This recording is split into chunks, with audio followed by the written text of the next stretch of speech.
A lot of people own a property, in fact, jointly in this country, and I'm sure this question has popped into their minds as to whether a co-owner can transfer his or her share in a joint property. Now, before we move on to the answer of whether it's a yes or a no, uh, we have to be we have to understand what exactly is a joint property and how is it co-owned. A joint property can be jointly bought by two friends, can be purchased in an undivided Hindu family. When it's being purchased by two people, it can be jointly owned as they can own it as joint tenants, tenants in common. It can be like I said before, it can be a Hindu undivided family property. Now, can a co-owner go ahead and sell his share in a jointly co-owned property? There are provisions in the Transfer of Property Act which state that yes, you can. We'll refer to section 44 of the Transfer of Property Act. That yes, a co-owner can sell his share to another person.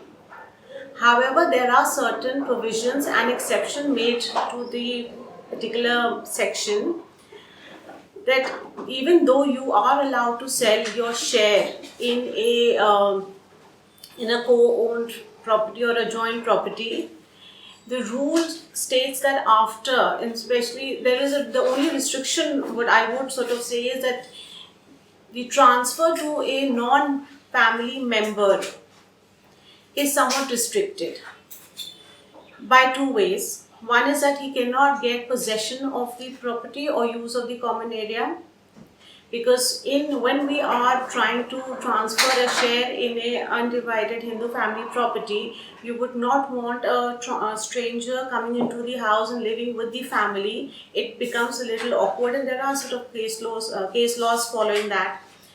The other thing is that yes, once the transfer of share has gone to a non-family member, they can apply for partition and acquire a rightful possession of the property, but only after partition. However, if the property is already partitioned by metes and bounds, and the person selling or the transferor has got an allocated metes and bound area that he is transferring, then a non-family member can acquire possession of that particular area without along with the other family members. However, it is always advisable that after a share is transferred, the transferee or the person getting the share must always apply for a partition, must always file a partition suit to decree the entire process.